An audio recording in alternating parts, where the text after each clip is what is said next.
Friends, ఈ వీడియోలో 2 ఐపీఓస్ని cover చేయబోతున్నాం. ఒక స్పెషాలిటీ కెమికల్ ఐపీఓ మార్కెట్లోకి వస్తుందంటే స్పెషాలిటీ కెమికల్స్కి ఐపీఓస్కి ఒక స్ట్రాంగ్ రిలేషన్ ఉంది కాబట్టి మంచి డిమాండ్ అండ్ మంచి ఇఫోరియా కనిపిస్తూ ఉంటుంది. ఈవెన్ లిస్టింగ్ గెయిన్స్ కూడా స్ట్రాంగ్గా ఉంటాయి. బట్ ఇప్పుడు మాట్లాడుకోబోతున్న ఐపీఓ స్పెషాలిటీ కెమికల్సే. బట్ ఈ ఐపీఓకు ఉన్నంత నెగిటివిటీ నేను ఇంకే ఇతర ఐపీఓ కూడా చూడలేదు. మీరు ఎక్కడ చూస్తున్న సోషల్ మీడియా ప్లాట్ఫామ్స్లో 2012 ఆ పాయింట్లో డీలిస్ట్ చేశారు, ₹5 దగ్గరగా డీలిస్ట్ చేశారు. అప్పుడు డీలిస్ట్ అయ్యి ఇప్పటి ఐపీఓ యుఫోరియాని యూజ్ చేసుకొని రీటైలర్స్ మనీని లూట్ చేయడానికే వీళ్ళు మార్కెట్లోకి వస్తున్నారని ఫుల్ ఆఫ్ నెగిటివిటీ మార్కెట్లో మనకు వినిపిస్తుంది. ఇంత నెగిటివ్ బస్ చూసిన తర్వాత ఓకే, మేబీ అలానే ఉందేమో, కంపెనీ బిజినెస్ కూడా అంత వీక్గానే ఉందేమో, ఎందుకు ఒక డెడికేటెడ్ వీడియో కూడా చేయడం, డైరెక్ట్గా చెప్పేద్దాం ఈ ఐపీఓని అప్లై చేస్తున్నామా లేదా అనుకున్నాను. బట్ వన్స్ వీళ్ళ ఆర్హెచ్పిని రీడ్ చేస్తుంటే వీళ్ళ బిజినెస్ మరీ అంత వీక్గా ఏం కనిపించలేదు. వీళ్ళు ఉంటున్న సెగ్మెంట్స్కి గ్రోత్ ఉంది అండ్ వీళ్ళు చేస్తున్న బిజినెస్ రిలేటెడ్గా కూడా నాకు ఒక పాజిటివ్ వ్యూ ఉంది. కాబట్టి ఈ ఐపీఓ రిలేటెడ్గా ఉన్న బిజినెస్ని తెలుసుకుందాం. అప్లై చేయడమా చేయకపోవడమా అనేది కంప్లీట్ డీటెయిల్స్ తెలుసుకున్న తర్వాత ఉన్న నెగిటివ్స్ ఏంటనేది కూడా మీరు అర్థం చేసుకుంటే ఫైనల్గా మీరు ఒక డెసిషన్ తీసుకోవచ్చు, ఈ ఐపీఓని అప్లై చేయాలా లేదా అని. వాళ్ళు 2012లో డీలిస్ట్ అవ్వాలనుకున్నారు, అది 4.51లో. డీలిస్టింగ్కి వాళ్ళు చెప్పిన ఫ్లోర్ ప్రైస్ 4.51, కానీ దాని తర్వాత రివర్స్ బుక్ బిల్డింగ్ ప్రాసెస్ ఉంటుంది కదా, లైక్ వేదాంతాలో చూశారు కదా. సో అలా రివర్స్ బుక్ బిల్డింగ్ ప్రాసెస్లో డిస్కవర్ అయిన final price ₹15 per share. Company ₹15 per share pay చేసి స్టాక్ మార్కెట్ నుంచి డీలిస్ట్ అవ్వడం జరిగింది.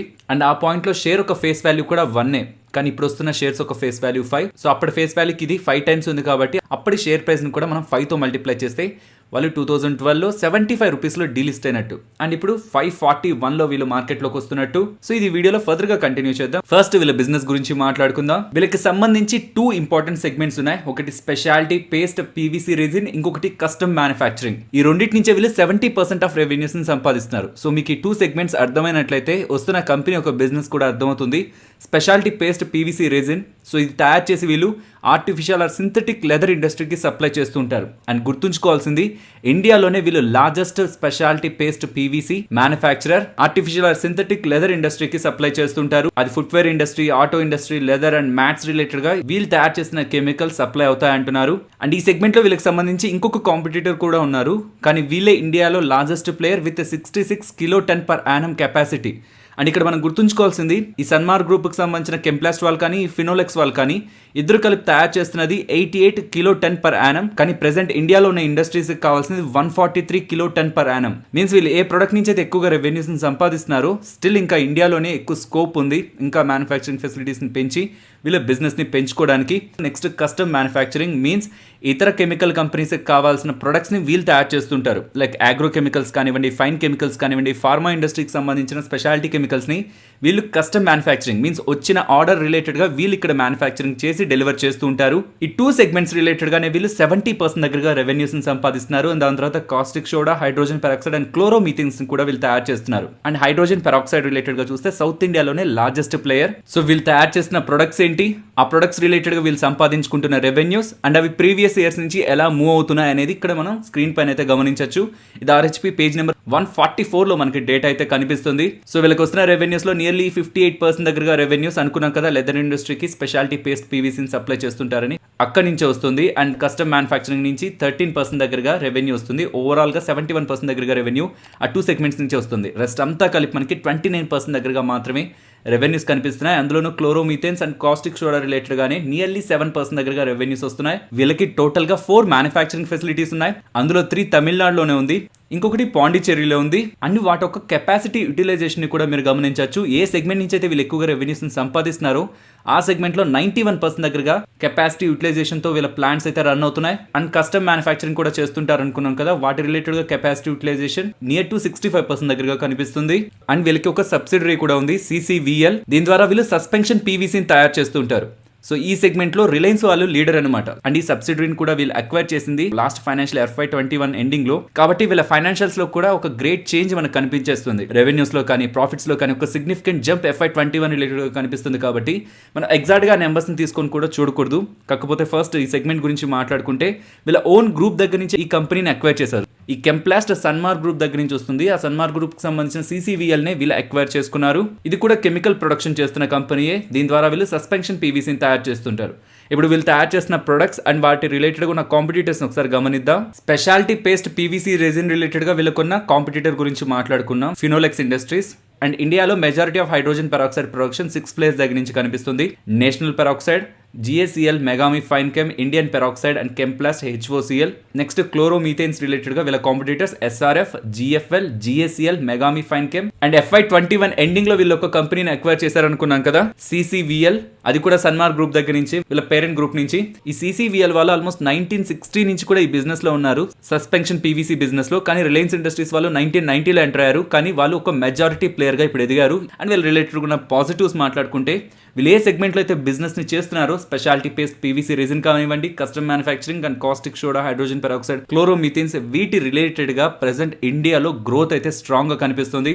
ఎగ్జిస్టింగ్ గా అవి గ్రో అవుతున్న రేట్ వేరు, అండ్ ఫర్దర్ గా కూడా అవి గ్రో అవుతాయని క్రిసిల్ వాళ్ళ రిపోర్ట్స్ ద్వారా కనిపిస్తుంది. కాబట్టి వీళ్ళు ఏ సెగ్మెంట్ లో అయితే ఉన్నారో ఆ సెగ్మెంట్ రిలేటెడ్ గా మనం ఒక పాజిటివ్ వ్యూ ఉంచొచ్చు. సెకండ్ ది వీళ్ళ capacity expansion plans. More than 50% దగ్గరగా వీళ్ళ కెపాసిటీస్ ని, ఎగ్జిస్టింగ్ ఉన్న కెపాసిటీస్ ని పెంచాలనుకుంటున్నారు. వీళ్ళు ఎక్కడి నుంచి అయితే ఎక్కువగా రెవెన్యూస్ ని సంపాదిస్తున్నారు, అందులో 256 crores దగ్గరగా ఇన్వెస్ట్ చేసి కమింగ్ ఇయర్స్ లో. సో 50% దగ్గరగా వీళ్ళ మెయిన్ సెగ్మెంట్ ఎక్కడి నుంచి అయితే మోర్ దాన్ 55% దగ్గరగా రెవెన్యూస్ వస్తున్నాయో, అక్కడ 50% దగ్గరగా కెపాసిటీ ఎక్స్పాన్షన్ ప్లాన్స్ లో ఉన్నారు. కాబట్టి ఇన్ ఫ్యూచర్ వీళ్ళ రెవెన్యూస్ లో అది సిగ్నిఫికెంట్ గా ఇంపాక్ట్ చూపించడానికి పాసిబిలిటీ ఉంది.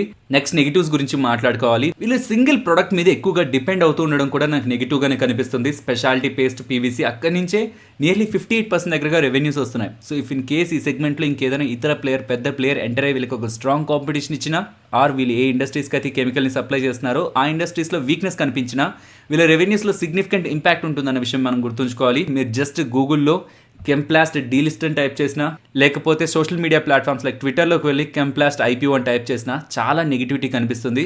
మోస్ట్లీ IPOని అవాయిడ్ చేయండి. దీని ద్వారా ప్రమోటర్స్, ఇన్వెస్టర్స్ వెల్త్ ని లూట్ చేయాలనుకుంటున్నారు. చాలా ఇయర్స్ బ్యాక్ 5 రూపీస్లో డీలిస్ట్ అవ్వాలనుకున్న వాళ్ళు ఇప్పుడు 540లో వస్తున్నారు. అండ్ ప్రమోటర్స్ ఒక ఇంటిగ్రిటీ మీద క్వశ్చన్స్ అయితే చాలా కనిపిస్తున్నాయి. గ్రే మార్కెట్ ప్రీమియమ్స్ కానీ, ఈవెన్ లిస్టింగ్ ఎయిన్స్ కానీ ఇన్వెస్టర్స్ సెంటిమెంట్ మీద ఆధారపడి ఉంటాయి. కాబట్టి ఇలా క్రియేట్ అవుతున్న నెగిటివిటీని ఫస్ట్ మనం ఇంపార్టెంట్ నెగిటివ్ గా తీసుకోవాలి. నెక్స్ట్ వీళ్ళు డీలిస్ట్ అయిన ఒక విధానాన్ని గమనించాలి. 2012లో జరిగింది ఇది, కానీ కొన్ని వెబ్సైట్స్ లో మీకు 2017 నవంబర్లో ఇది జరిగినట్టు కనిపిస్తుంటుంది, 4 రూపీస్ 51 పైస్లో. కానీ ఆ ఆర్టికల్ ఎప్పుడు పబ్లిష్ అయింది అనేది గమనించాలి. ఈ ఆర్టికల్ పబ్లిష్ అయింది 2012 మార్చి 29న. అది మాడిఫై చేసింది, అది అప్డేట్ చేసింది 2017లో. కాబట్టి ఈవెంట్ అంతా జరిగింది 2012లో అన్న విషయం గుర్తుంచుకోవాలి. అండ్ 4 రూపీస్ 51 పైస్లో వాళ్ళు డీలిస్ట్ అవ్వలేదు. వాళ్ళు డీలిస్ట్ అవ్వాలనుకున్న ప్రైస్ అది 4 రూపీస్ 51 పైస్. రీసెంట్ డేస్లో కూడా మనకి వేదాంత వాళ్ళు ఒక ప్రైస్ని ఆఫర్ చేశారు, కానీ రివర్స్ బుక్ బిల్డింగ్ ప్రాసెస్లో ఒక ఫైనల్ ప్రైస్ డిస్కవర్ అయింది కదా. అలా ఫైనల్గా డిస్కవర్ అయిన ప్రైస్ 15 రూపీస్ పర్ షేర్. ఆ ప్రైస్ పే చేసి ప్రమోటర్స్ కంపెనీని డీలిస్ట్ చేయడం జరిగింది. సో అప్పుడున్న ఫేస్ వాల్యూ 1 అండ్ ఇప్పుడు వస్తున్న స్టాక్స్ ఒక ఫేస్ వాల్యూ 5. సో కంపేర్ చేస్తే అప్పుడు షేర్స్ 15లో కాదు 75లో డీలిస్ట్ అవుతున్నట్టు. సో 2012లో 75లో డీలిస్ట్ అయిన కంపెనీ ఇప్పుడు 541 రూపీస్ పర్ షేర్లో మార్కెట్లోకి అయితే వస్తున్నట్టు. సో నాకు స్టాక్ ప్రైస్ రిలేటెడ్గా లైక్ అప్పుడు 75లో డీలిస్ట్ అయిన కంపెనీ ఇప్పుడు 540లో వస్తుందంటే నాకు అది పెద్ద ఆశ్చర్యంగా అయితే లేదు. కానీ బికాస్ ఇంతకంటే ఎక్కువగా స్పెషాలిటీ కెమికల్స్ ఇంకా మంచిగా గ్రో అయిన కంపెనీస్ ఉన్నాయి. బట్ ఉన్న మెయిన్ క్వశ్చన్ అంతా కూడా అప్పుడు డీలిస్ట్ అవ్వడానికి మేనేజ్మెంట్ ఉన్న స్ట్రాంగ్ రీజన్ ఏంటి, అండ్ అప్పుడు డీలిస్ట్ అయ్యి ఇప్పుడు మార్కెట్ని హిట్ చేయాల్సిన రీజన్ ఏంటి. సో స్పెషాలిటీ కెమికల్స్కి ఎక్కువ డిమాండ్ ఉంది మార్కెట్లో, ఏ IPOs వస్తున్నా, మంచి లిస్టింగ్ గెయిన్స్ వస్తున్నాయని. ఇఫ్ వాళ్ళు నార్మల్గానే మార్కెట్ని హిట్ చేస్తున్నారా, ఆ ప్రెసెంట్ ఉన్న యూఫోరియాని అడ్వాంటేజ్గా తీసుకోవాలనుకుంటున్నారా? And most important question, in future కూడా వీళ్ళకి డీలిస్ట్ అవ్వాలన్న ఆలోచన వస్తుందా రాదా? సో ఇన్వెస్టర్ కమ్యూనిటీని హిట్ చేస్తున్న క్వశ్చన్ ఇది. ప్రెసెంట్ ఇప్పుడు వస్తున్న కంపెనీ, వీళ్ళకి సంబంధించి కూడా ప్రమోటర్స్ ప్లెజ్ చేశారు. అండ్ ఒక కంపెనీని అక్వైర్ చేశారు అనుకున్నాం కదా, CCVL. ఆ CCVLకి సంబంధించిన షేర్స్ కూడా HDFC వాళ్ళ దగ్గర ప్లెడ్జ్ అయినాయి. ప్లెడ్జింగ్ అంటే తాకట్టు పెట్టడం. అండ్ ఇది కూడా గమనించండి, వీళ్ళు కార్పొరేట్ గ్యారంటీస్ ఇచ్చారు. ఎవరికి ఇచ్చారు? సన్మార్క్ గ్రూప్కి సంబంధించిన ఇంకొక కంపెనీకి నియర్లీ $1 బిలియన్ విలువ చేసే గ్యారంటీస్, కార్పొరేట్ గ్యారంటీస్ ఇచ్చారు. మీన్స్ ఆ TCI సన్మార్ వాళ్ళు డబ్బులు కట్టకపోతే మేం కడతాం డబ్బులు అని వీళ్ళు గ్యారంటీ ఇస్తున్నట్టు అనమాట, హామీ ఇస్తున్నట్టు. అండ్ వీటికి ఎడిషన్ గా ఎవరికైతే వీళ్ళు కార్పొరేట్ గ్యారంటీస్ ఇచ్చారో అవి రీసెంట్ ఇయర్స్ లో లాసెస్ ని పోస్ట్ చేస్తున్నాయి. FY19, 20, 21లో. సో లాసెస్ని పోస్ట్ చేస్తున్న గ్రూప్ కంపెనీస్కి వీళ్ళు ఇలాంటి గ్యారంటీ, కార్పొరేట్ గ్యారంటీస్ ఇవ్వడం కూడా మనం నెగిటివ్గానే తీసుకోవాలి.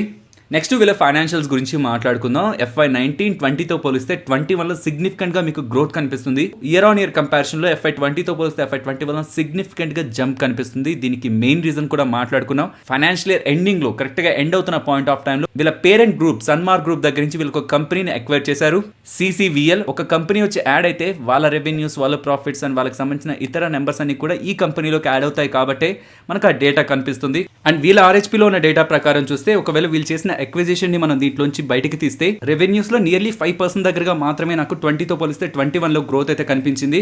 వెరాజ్ వీళ్ళు ఎక్విజిషన్ చేసేసరికి నియర్లీ 202% దగ్గరగా గ్రోత్ కనిపిస్తుంది. కాబట్టి ఇక్కడ కనిపిస్తున్న EPS అండ్ వస్తున్న IPO ప్రైస్ ని మీరు క్యాలిక్యులేట్ చేస్తే ప్రైస్ టు ఎర్నింగ్స్ 17.6 గా కనిపిస్తాయి.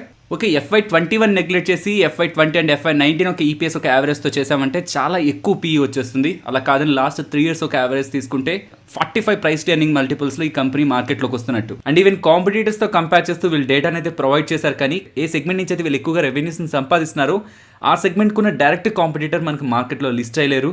కాబట్టి స్పెషాలిటీ కెమికల్సే కదా, ఇతర కంపెనీస్తో కంపేర్ చేసేద్దాం, వాటికి సంబంధించిన ఈపీఎస్తో కంపేర్ చేసి వీళ్ళు ఎక్స్పెన్సివ్గా కాదా అని చూద్దామంటే మాత్రం అది కరెక్ట్ కాదనేది నా ఒపీనియన్. బికాస్ ఇతర కాంపిటీటర్స్ ఒక్కొక్క సెగ్మెంట్లో వాళ్ళ బిజినెస్ని చేస్తున్నారు అండ్ ఆ సెగ్మెంట్కి సంబంధించి వాళ్ళకి డిఫరెంట్ మార్జిన్స్ ఉంటాయి, డిఫరెంట్ ప్రాఫిటబిలిటీ ఉంటుంది. కాబట్టి ఎగ్జాక్ట్ కంపారిజన్ అయితే ఇక్కడ చేయడానికి లేదు. పాయింట్ వీళ్ళు ఎంత ఎక్స్పెన్సివ్గా మార్కెట్లోకి వస్తున్నారని కాదు, వీళ్ళ ప్రమోటర్స్ ఒక ఇంటిగ్రిటీ మీద ఎక్కువ క్వశ్చన్స్ అయితే వినిపిస్తూ ఉన్నాయి. సో మీరు ఈ ఐపీఓ రిలేటెడ్గా పార్టిసిపేట్ చేద్దాం అనుకుంటున్నా, షార్ట్ టర్మ్ లాంగ్ టర్మ్ రిలేటెడ్గా పార్టిసిపేట్ చేద్దాం అనుకుంటున్నా, మీరు ఒక క్లారిటీతో ఉండాలి. బికాస్ ఒక ఐపీఓలో పార్టిసిపేట్ చేయడానికి కానీ స్టాక్స్ని కొనడానికి కానీ మనకి మనీ సరిపోతుంది. కానీ అవి మనకు అలాట్ అయిన తర్వాత ఆర్ మనం కొన్న తర్వాత మా పోర్ట్ఫోలియోలోకి వచ్చినప్పుడు ఫర్దర్గా కూడా కొంత టైం హోల్డ్ చేయడానికి మనకు ఒక కన్విక్షన్ కావాలి. ఆ కన్విక్షన్ ఎప్పుడు ఫామ్ అవుతుంది? మేనేజ్మెంట్ ఆ కంపెనీ బిజినెస్ మీద మీకు ఒక క్లారిటీ అండ్ కాన్ఫిడెన్స్ ఉన్నప్పుడు. నెక్స్ట్ ఐపీఓ డీటెయిల్స్ మాట్లాడుకుంటే ఈ ఐపీఓ August 10 స్టార్ట్ అవుతుంది, 12th క్లోజ్ అవుతుంది అండ్ మార్కెట్లో లిస్ట్ అయ్యే 24th. వీళ్ళు ఐపీఓ ద్వారా 3,850 crores దగ్గరగా రైజ్ చేస్తున్నారు. ఇందులో ప్రమోటర్స్కి వెళ్తున్నది 2,550 crore అండ్ కంపెనీకి వెళ్తున్నది 1,300 crore. ఈ 1,300 crore యూజ్ చేసి ఎన్సీడీస్ రిలేటెడ్గా నాన్ కన్వర్టబుల్ డెబెంచర్స్ రిలేటెడ్గా ఉన్న రీపేమెంట్స్ని చేస్తారని చెప్తున్నారు. అండ్ వస్తున్న ఐపీఓ ఒక లాట్ సైజ్ 27 అండ్ వస్తున్న ప్రైస్ బ్యాండ్ 530 to 541. కంపల్సరీగా ఐపీఓ కావాలంటే 541 పెట్టి అప్లై చేయాలి. అండ్ వస్తున్న షేర్స్ ఒక ఫేస్ వాల్యూ 5 అండ్ ఇది NSE BSE రెండిట్లోనూ లిస్ట్ అవుతుంది. అండ్ ఒక లాట్ మనం అప్లై చేయాలంటే 14,607 దగ్గరగా ఉండాలి. సో మా షార్ట్ టర్మ్ అలాగే లాంగ్ టర్మ్ వ్యూని మాట్లాడితే ఒక ఐపీఓని అప్లై చేస్తున్నప్పుడు షార్ట్ టర్మ్ అలాగే లాంగ్ టర్మ్ వ్యూస్ ఆ రెండింటికి డిఫరెంట్ పారామీటర్స్ ఉంటాయి. షార్ట్ టర్మ్ ఎందుకు అప్లై చేసినాం, లాంగ్ టర్మ్ ఎందుకు అప్లై చేసినాం అని RHPని రీడ్ చేయడం, ఉన్న డేటానంతా అర్థం చేసుకొని ఎస్ ఈ స్టాక్ని మనం లాంగ్ టర్మ్కి హోల్డ్ చేయొచ్చు అనుకుంటేనే మేము లాంగ్ టర్మ్కి అప్లై చేస్తూ ఉంటాం. కేవలం పబ్లిక్ డొమైన్లో ఉన్న డాక్యుమెంట్స్ని ఆధారంగా చేసుకునే మేము షార్ట్ టర్మ్ లిస్టింగ్ గెయిన్స్కి అయితే పార్టిసిపేట్ చేయం. బికాస్ చాలా డైనమిక్స్ షార్ట్ టర్మ్ లిస్టింగ్ గెయిన్స్ని ఇంపాక్ట్ చేస్తూ ఉంటాయి. కాబట్టి ప్రెసెంట్ ఈ ఐపీఓకి grey market premium less than 10% దగ్గరగా కనిపిస్తుంది. స్పెషాలిటీ కెమికల్స్కి less than 10% grey market premium చాలా రేర్గా చూస్తూ ఉంటాం. సో ఇంత తక్కువ గ్రే మార్కెట్ ప్రీమియం ఉన్నప్పుడు ఎస్ అప్లై చేస్తున్నామని లేకపోతే నో అవాయిడ్ చేస్తున్నామని కాకుండా ఫర్దర్గా ఎలాంటి డెవలప్మెంట్ జరుగుతుంది గ్రే మార్కెట్లో, ఫర్దర్గా కూడా ఇది డౌన్ అవుతూ నెగిటివ్కి వెళ్తుందా ఆర్ ఇంకొంత ఇంప్రూవ్ అవుతుందా అనేది గమనించాలనుకుంటున్నాను. And most of the cases నేను ఐపీఓ వీడియోలోనే మీకు క్లారిటీ ఇస్తాను అప్లై చేస్తున్నానా లేదా అని. బట్ నెంబర్ ఆఫ్ ఐపీఓస్ మార్కెట్లో ఫిల్ అయిపోవడంతో ఇమీడియట్గా డెసిషన్ తీసుకోవడం కొంత కష్టం అవుతుంది. కాబట్టి అండ్ యాంకర్ ఇన్వెస్టర్స్ ఒక లిస్ట్ కూడా మనకు రిలీజ్ అవుతుంది. ఆ యాంకర్ ఇన్వెస్టర్స్ కూడా ఎంత ఇంట్రెస్ట్ చూపిస్తున్నారు ఉన్న గ్రే మార్కెట్ ప్రీమియంని కూడా బేస్ చేసుకొని ఫైనల్ డే రోజు నేను అప్లై చేస్తున్నానా లేదా అనేది కూడా మీకు నేను టెలిగ్రామ్లో అప్డేట్ చేస్తాను. అండ్ ఇదేనే కాదు, యాక్టివ్గా మీకు గ్రే మార్కెట్ ప్రీమియం కూడా టైం టు టైం ఎలా ఉంటుంది అనేది కూడా టెలిగ్రామ్లో న్యూస్ వీడియోస్లో కూడా అప్డేట్ చేస్తుంటాను. సో ఇఫ్ ఇన్ కేస్ మీరు మన టెలిగ్రామ్ ఛానల్లో లేనట్లయితే టెలిగ్రామ్ యాప్ ఇన్స్టాల్ చేసి డే ట్రేడర్ తెలుగు అని సర్చ్ చేస్తే 2,40,000 అబోవ్ సబ్స్క్రైబర్స్ ఉన్న గ్రూప్ కనిపిస్తుంది. అదే మన ఛానల్. అండ్ లాంగ్ టర్మ్ విషయానికి వస్తే ప్రీవియస్గా వస్తున్న స్పెషాలిటీ కెమికల్స్ అప్పుడు కూడా నేను క్లారిటీగా చెప్పాను, ఆల్రెడీ ఎగ్జిస్టింగ్ అనే పోర్ట్ఫోలియోలో నెంబర్ ఆఫ్ స్పెషాలిటీ కెమికల్స్ ఉన్నాయి. కాబట్టి నేను లాంగ్ టర్మ్ కోసం అయితే నేను పర్సనల్గా హోల్డ్ చేయాలనుకోవట్లేదు. అండ్ ఇఫ్ మీ దగ్గర స్పెషాలిటీ కెమికల్ లేకుండా మీరు ఈ ఐపీఓ లాంగ్ టర్మ్కి హోల్డ్ చేయాలా లేదా అనే ఒక క్వశ్చన్ మార్క్లో ఉంటే ఈ ఈవెంట్ ఉంది కదా, వీళ్ళు డీలిస్ట్ అయిన ఈవెంట్ ఉంది కదా, ఆ ఈవెంట్ని మీరు ఎలా చూస్తున్నారనే దాన్ని బట్టే మీకు ఒక కన్విక్షన్ ఫామ్ అవ్వాల్సి ఉంటుంది. ఆ ఈవెంట్ మీకు ఒక స్ట్రాంగ్ నెగిటివ్గా కనిపిస్తుంటే, ప్రమోటర్స్ తీసుకున్న స్టెప్ మీకు చాలా స్ట్రాంగ్ నెగిటివ్గా కనిపిస్తుంటే కంప్లీట్గా అవాయిడ్ చేయండి. అండ్ ఇతర లాస్ పోస్ట్ చేస్తున్న కంపెనీసే మార్కెట్లోకి వచ్చి మంచి లిస్టింగ్ గెయిన్స్ అండ్ ఇన్వెస్టర్స్ కూడా అందులో గ్రోత్ చూస్తున్నప్పుడు స్పెషాలిటీ కెమికల్స్ వీళ్ళున్న సెగ్మెంట్స్లో కూడా గ్రోత్ కనిపిస్తుందని మీరు నమ్ముతూ ఫర్దర్గా అప్లై చేయాలనుకుంటే కూడా ఎస్ మీరు డెసిషన్ని తీసుకోవచ్చు. కాకపోతే ఫైనల్గా మనీ పెడుతున్నది మీరు కాబట్టి మీకు ఒక స్ట్రాంగ్ వ్యూ ఉండాలి. 1% మీకు ఒక క్వశ్చన్ మార్క్ ఉన్నా కంప్లీట్గా ఐపీఓని అవాయిడ్ చేయండి. Aptus value housing finance IPO గురించి మాట్లాడుకుందాం. నేను మీకు ప్రీవియస్గా కూడా చెప్పాను, RHPలో ఉండే డేటా కంటే ముందు వాళ్ళ వెబ్సైట్కి వెళ్ళినట్లయితే సింపుల్ అండ్ బేసిక్ డీటెయిల్స్ అన్ని కూడా ఇక్కడ మనకు కనిపిస్తాయి. యాప్టస్ వాల్యూ హౌసింగ్ ఫైనాన్స్ వీళ్ళ నేమ్లోనే ఉంది వాల్యూ హౌసింగ్ ఫైనాన్స్ అని. వీళ్ళు రీటైల్ సెగ్మెంట్లో హౌసింగ్ లోన్స్ని అయితే ప్రొవైడ్ చేస్తుంటారు. అండ్ ఆ రీటైల్ సెగ్మెంట్లో కూడా lower and middle income group వాళ్ళకే వీళ్ళు ఎక్కువగా హౌసింగ్ ఫైనాన్స్ లోన్స్ని ప్రొవైడ్ చేస్తుంటారు. అండ్ అందులో కూడా ఎవరైతే అపార్ట్మెంట్స్ అండ్ ఫ్లాట్స్ కొంటుంటారో వాళ్ళకి కాదు, ఓన్ ల్యాండ్ ఉండి ఆ ల్యాండ్లో కన్స్ట్రక్షన్ చేసుకోవాలనుకున్న వాళ్ళకి వీళ్ళు హౌసింగ్ లోన్స్ని అయితే ప్రొవైడ్ చేస్తున్నారు. ఇది చాలా ఇంపార్టెంట్ బికాస్ వీళ్ళ పాజిటివ్స్లో నేను ఒక ఇంపార్టెంట్ డేటాను చూపిస్తాను. GST పాయింట్ ఆఫ్ టైంలో కానీ ఈ వైరస్ రిలేటెడ్గా ఈవెంట్ క్రియేట్ అయినప్పుడు ఇతర ఫైనాన్షియల్ ఇన్స్టిట్యూషన్స్కి ఎలాంటి ఇంపాక్ట్ ఉంది, వీళ్ళు ఎలా గ్రో అయ్యారు చేశారని డేటా మీకు పాజిటివ్స్లో ఉంటుంది, interesting data. So lower and middle income group వాళ్ళకే లోన్స్ ఎక్కువగా ప్రొవైడ్ చేస్తుంటారు అనుకున్నాం కదా, అందులో కూడా సెల్ఫ్ ఎంప్లాయిడ్ గ్రూప్కే వీళ్ళు ఎక్కువగా డబ్బుల్ని ప్రొవైడ్ చేస్తుంటారు. వీళ్ళు చేసిన బిజినెస్ ని గమనిస్తే వీళ్ళు హోమ్ లోన్ ని ప్రొవైడ్ చేస్తున్నారు, లోన్ అగైనెస్ట్ ప్రాపర్టీ LAP అంటారు అది ప్రొవైడ్ చేస్తున్నారు. నెక్స్ట్ ఇన్సూరెన్స్ కూడా. సో ఇన్సూరెన్స్ చాలా తక్కువ రెవెన్యూని కాంట్రిబ్యూట్ చేస్తుంటుంది. వీళ్ళ మెజారిటీ సెగ్మెంట్ అంతా హోమ్ లోన్సే. ఆ హోమ్ లోన్స్లో హోమ్ కన్స్ట్రక్షన్ కానీ, హోమ్ పర్చేస్ కానీ, home renovation and home extension. So ఇవన్నీ కూడా ఫ్లాట్స్ ఆర్ అపార్ట్మెంట్స్కి ఇవ్వట్లేదు, అది ఓన్ ల్యాండ్ పైన కన్స్ట్రక్ట్ అయిన ఇల్లు ఆర్ కొనాలనుకుంటుంది అండ్ దాని రిలేటెడ్గా రెనోవేషన్ కానివ్వండి, ఎక్స్టెన్షన్ కానివ్వండి, ఓన్ ల్యాండ్ రిలేటెడ్గా చేసే ఈ పనులకు మాత్రమే హోమ్ లోన్స్ వీళ్ళు ప్రొవైడ్ చేస్తున్నారు. అండ్ వీళ్ళ ప్రెజెన్స్ ఎంటైర్లీ సౌత్ ఉంది. కేరళ తప్పించి కర్ణాటక, తమిళనాడు, ఆంధ్రప్రదేశ్ అండ్ తెలంగాణలో 181 బ్రాంచెస్ దగ్గరగా వీళ్ళకున్నాయి. కేరళని ఎందుకు అవాయిడ్ చేశారని అడిగిన క్వశ్చన్ కి ఎంటైర్ ఇండియాలోనే సౌత్ ఇండియాలోనే తక్కువ NPS ఉంటాయి. మీన్స్ ఎవరెవరైతే సౌత్ ఇండియాలో హౌసింగ్ ఫైనాన్స్ కానీ లెండింగ్ బిజినెస్ చేస్తుంటారో వాళ్ళకి NPS చాలా తక్కువగా ఉంటాయని, compared with east, west, north and central. South ఇండియాలో లోన్స్ తీసుకునే వాళ్ళు టైం టు టైం రీపేమెంట్ చేస్తూ ఉంటారని, అందులోనూ మన తెలుగు స్టేట్స్ అలాగే తమిళనాడు అండ్ కర్ణాటకలో ఇంకా తక్కువ NPS ఉంటాయని, ఇక్కడ టైం టు టైం పేమెంట్స్ సరిగ్గా ఉంటాయని. కానీ కేరళలో ఈ సైకిల్ కొంత డిఫరెంట్ గా ఉంటుందని, ఈవెన్ అక్కడ హౌసింగ్ ఫైనాన్స్ రిలేటెడ్ గా హై కాంపిటీషన్ ఉంది కాబట్టి మేము ఇంకా సెగ్మెంట్స్ లోకి ఎంటర్ అవ్వలేదంటున్నారు. అండ్ ఇది స్టార్ట్ చేసింది మిస్టర్ M ఆనందన్ గారు, ఈ కంపెనీకి సంబంధించిన చైర్మన్ అలాగే మేనేజింగ్ డైరెక్టర్. ఇది స్టార్ట్ చేసింది 10 years బ్యాక్. 2010 ఆ పాయింట్ ఆఫ్ టైంలో ఈ కంపెనీని స్టార్ట్ చేశారు. 2012కి 20 బ్రాంచెస్ని ఎస్టాబ్లిష్ చేశారు. తర్వాత 2018 పాయింట్ ఆఫ్ టైంకి అది 100 బ్రాంచెస్ అయ్యాయి. And as of now 181 branches in 75 districts with 2000+ ఎంప్లాయీస్తో వీళ్ళ బిజినెస్ని రన్ చేస్తున్నారని చెప్తున్నారు. ఇది వీళ్ళ ఓవరాల్ బిజినెస్. వీళ్ళ రిలేటెడ్గా ఉన్న పాజిటివ్స్ మాట్లాడుకుంటే ఫస్ట్ పాజిటివ్ మాట్లాడుకోవాల్సింది ఈ వైరస్ ఈవెంట్ అనే కాదు, ప్రీవియస్గా కూడా కొన్ని ఇష్యూస్ రన్ అవుతున్నప్పుడు వీళ్ళు ఎలాంటి గ్రోత్ని చూపించారనేది గమనించండి. GSTని ఇంప్లిమెంట్ చేస్తున్నప్పుడు కూడా most of the business self employed బిజినెస్లన్నీ కూడా ఇంపాక్ట్ అయ్యాయి. ఆ పాయింట్ ఆఫ్ టైంలోనూ గ్రోత్ చూపించారు. ఒకసారి NBFC క్రైసిస్ వచ్చింది గుర్తుందా? సో ఆ పాయింట్లో most of the NBFC stocks అన్ని కూడా ఫాలో అయ్యాయి. ఆ పాయింట్లోనూ వీళ్ళు గ్రోత్ చూపించారు. బికాస్ ఆ పాయింట్ ఆఫ్ టైంలో ఏ NBFCస్కి అయినా సరే బ్యాంక్స్ లోన్స్ ఇవ్వడానికి అంత ఇంట్రెస్ట్ అయితే చూపించలేదు. ఆ పాయింట్లో మోస్ట్ ఆఫ్ ద NBFCస్ సంబంధించి ఫండ్ రైజింగ్, లిక్విడిటీ చాలా ఇష్యూ అయింది.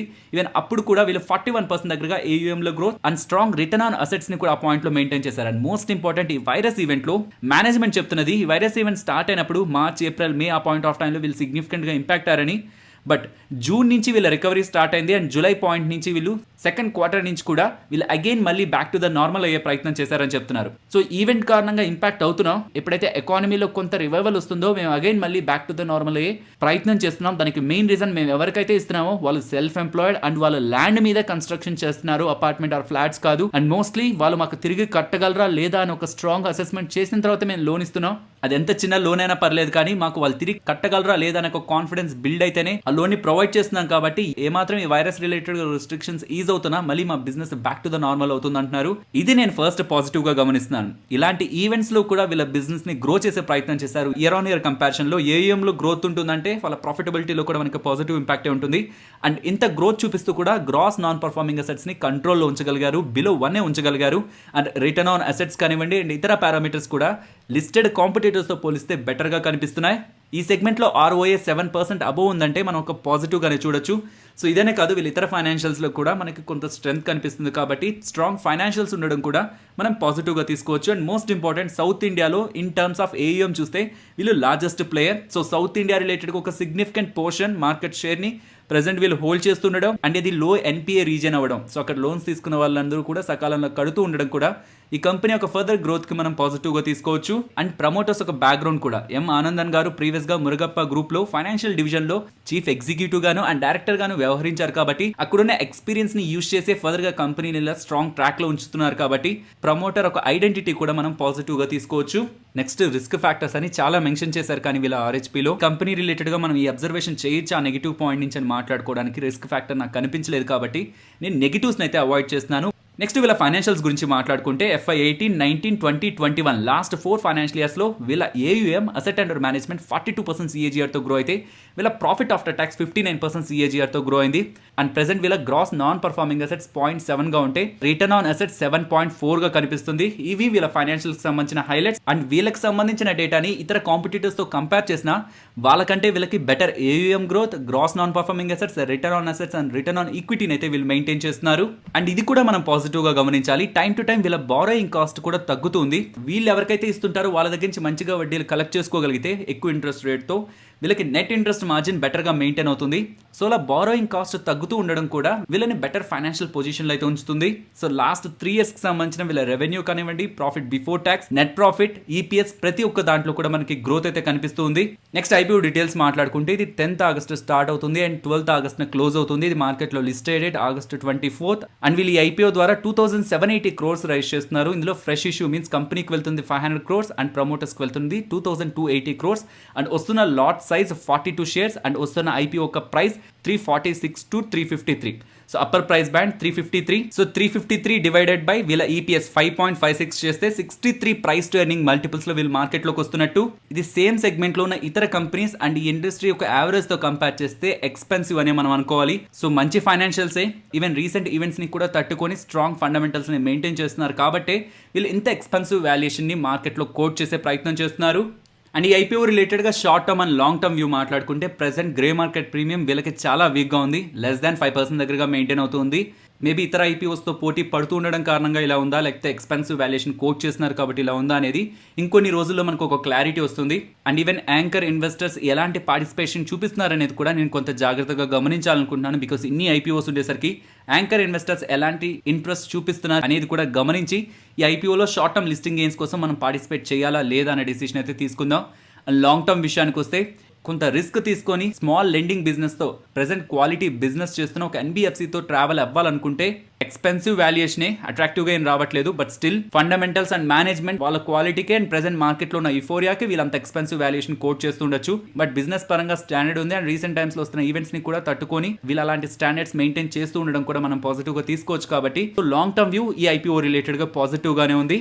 సో ఫైనలీ ఇది ఫ్రెండ్స్ మన వీడియో నచ్చిందా?